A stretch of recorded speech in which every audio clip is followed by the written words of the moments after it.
आज राहुल गांधी अमित शाह से इस्तीफा मांगने के लिए विजय चौक पे आए, तो अमित शाह इन सबको ठेंगा दिखाते हुए एक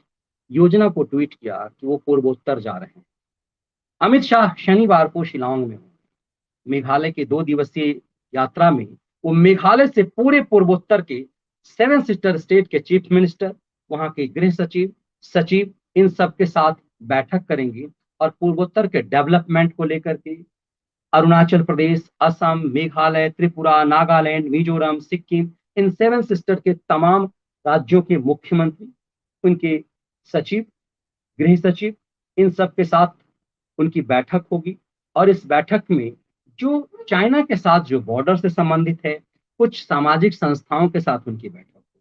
फिर वो चेरापूंजी से जाकर के ये जो नई शिकायत आ रही है कि बांग्लादेश से जो अवैध मवेशियों का अवैध व्यापार होता है, इन तमाम चीजों को लेकर के एक नई स्ट्रेटजी तय करने की बात हो रही है। तो जिस अमित शाह के इस्तीफे की बात को लेकर के राहुल गांधी नए नए पैंतरे इकट्ठा कर रहे हैं, वो उस 7 सिस्टर स्टेट की तरफ हैं जिसमें कांग्रेस के वैसे वैसे भारत तेरे टुकड़े होंगे गैंग का शर्जील इमाम और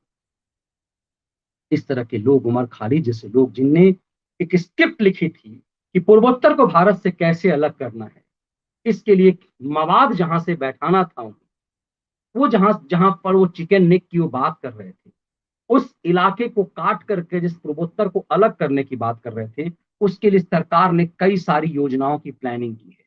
अमित शाह शनिवार और रविवार को 2 दिवसीय यात्रा पर शिलांग में होंगे और चेरापूंजी भी जाएंगे, मेघालय के चेरापूंजी, जो वर्षा के लिए सबसे ज्यादा वर्षा के लिए फेमस है। उसी जगह से ये बैठक वो दिल्ली से भी कर सकते थे, लेकिन एक मैसेज है, 7 सिस्टर के जितने मुख्यमंत्री, गृह सचिव, सबको बुलाया जा सकता था एक जगह, दिल्ली में मीटिंग हो सकती थी, लेकिन एक बड़े मैसेज के तौर पे पूरे पैरामिलिट्री फोर्स को वहां पर सचेत किया गया है और शिलांग में सभी राज्यों के मुख्यमंत्री आएंगे और वहां पर इस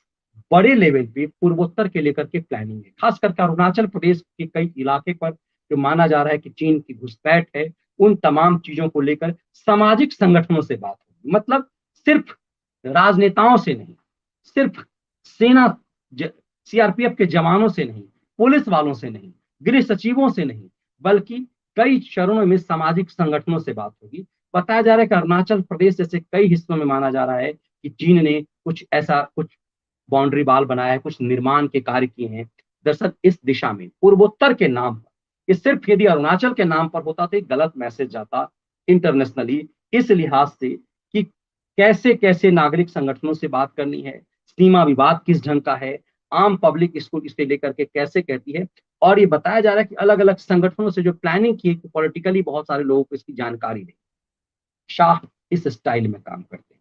और इसी शाह के इस्तीफे को लेकर के राहुल गांधी ने एक बड़ा दांव चला है और इसीलिए उन्होंने जिद ठाना है कि इस्तीफा अमित शाह से लिया जाए।